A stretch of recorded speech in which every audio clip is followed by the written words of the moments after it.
Hello students, welcome to your digital classroom. In today's class, we are going to learn about the lesson, the fundamental unit of life. And in that, we will be discussing the topics of cell cycle and cell division.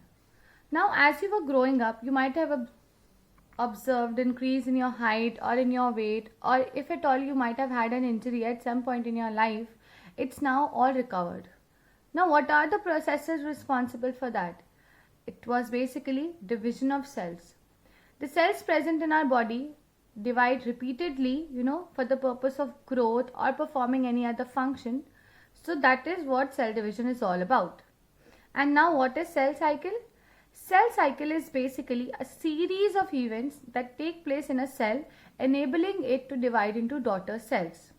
I repeat again. It is a series of events. It's a sequence of events that take place inside a cell and it enables it to divide into further daughter cells. Now let us move on to the cell cycle. When we learn about cell cycle, the entire cell cycle, 90% of the time, 90% of its time is involved in the interphase and only 10% is involved in mitosis. Now what is interphase and what is mitosis? Let's learn about that. First, we will be discussing about the interphase. Now, interphase, as you have already learned, that it occupies 90% of the time in a cell cycle. Now, interphase involves growth, DNA replication and cell functions. Like I have already mentioned, that the growth and the increase in height or probably increase in number of cells is basically done during the interphase. Now, what is DNA replication? It's basically duplication of DNA. Now, why do we need to duplicate DNA and how does it happen? Where does it happen? Why does it happen? We'll be learning about it a little later. And then the cell functions. All the life processes that a cell carries out are involved in the interphase. Right? So, let's move on now. Now, before moving on and discussing things further, let's just recall things a little. Lately, you have discussed and learnt about the nucleus. Nucleus is the control room of the cell, director of the cell. You all know about it. Now, inside nucleus, there is a network, a thread-like structure present, which is called a chromatin network. This chromatin network is formed of strands, which are called DNA. DNA stands for deoxyribonucleic acid. Please note it down. DNA stands for deoxyribonucleic acid. Now this DNA, it condenses to again form the chromosomes.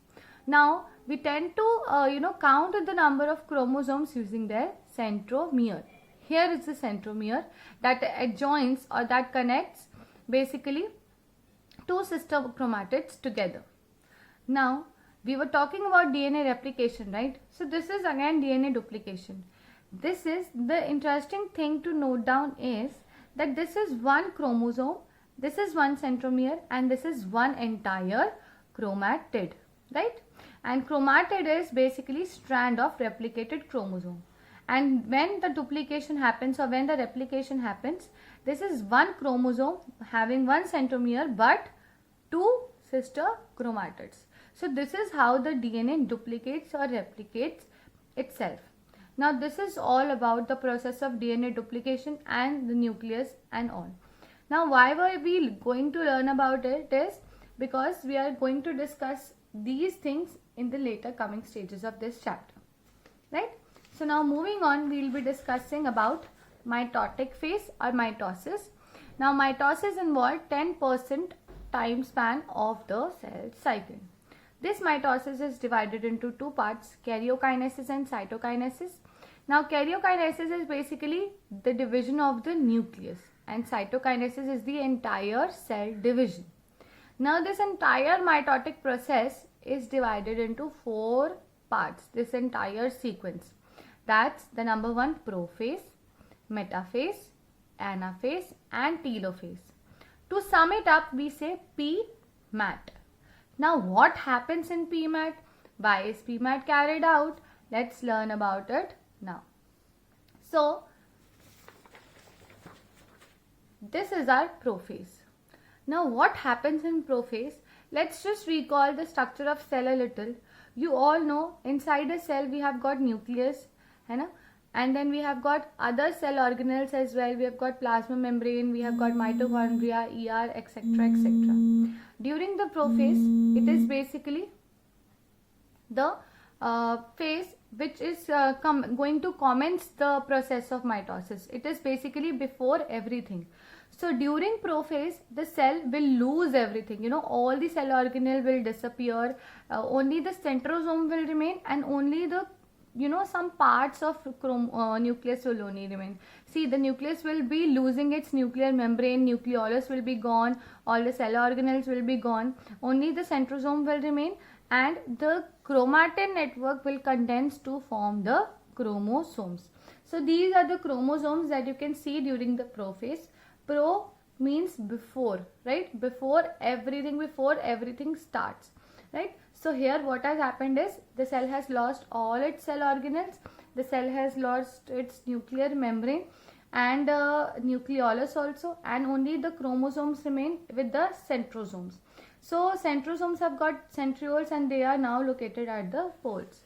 Now moving on from P to M is metaphase. Now meta is M for meta and M for middle. Likewise you can remember it.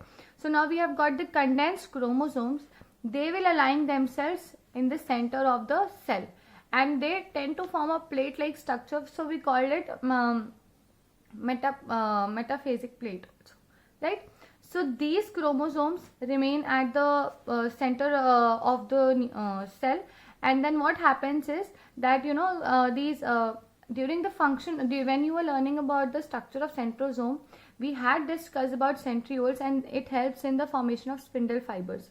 So this is the spindle fibers that we were talking about. These spindle fibers now will adjoin the centromere of these chromosomes during the metaphase.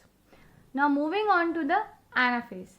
Now during the anaphase, these spindle fibers coming out from the centrioles are going to push the chromosomes apart, right? They are going to pull the chromosomes so that the centromeres detaches and the chromosomes are pulled apart, and slowly and gradually these chromosomes will come towards the pole.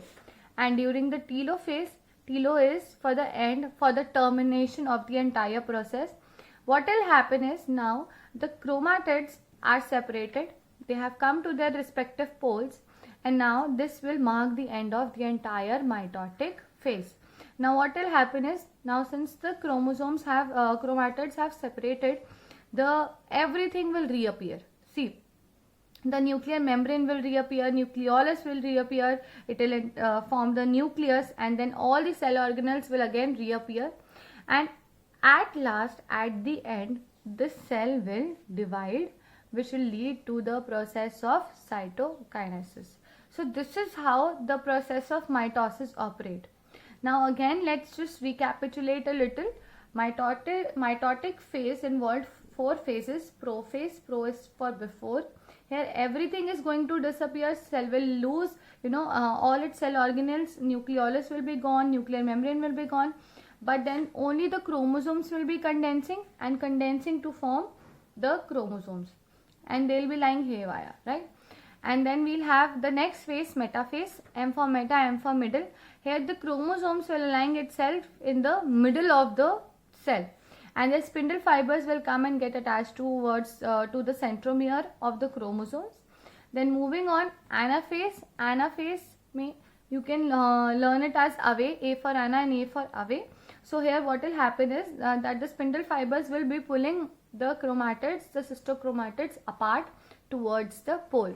And the last one is terminal phase or telophase. Here what will happen is that the chromatids are now pulled apart. So everything, these will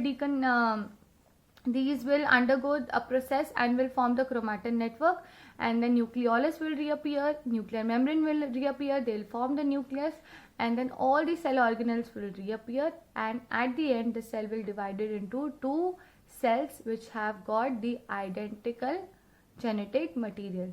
So this is what happens during the mitotic process. The cell will divide it into 2 daughter cells which will have the identical genetic material, right? So I hope that this entire process is clear to you all. Now please keep on revising the notes, keep on reading NCERT book, and make sure that you are going through everything. Thank you.